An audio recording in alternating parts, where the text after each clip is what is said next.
Dr. Richard Lee kepanasan, ikut serta bagikan rendang ke warga Palembang, jadi buruan emak-emak.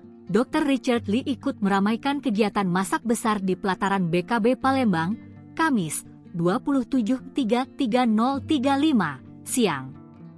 Ia menjadi buruan emak-emak yang kepingin foto bareng. Bahkan, keberadaan Richard Lee terkesan lebih berharga ketimbang rendang yang akan dibagikan.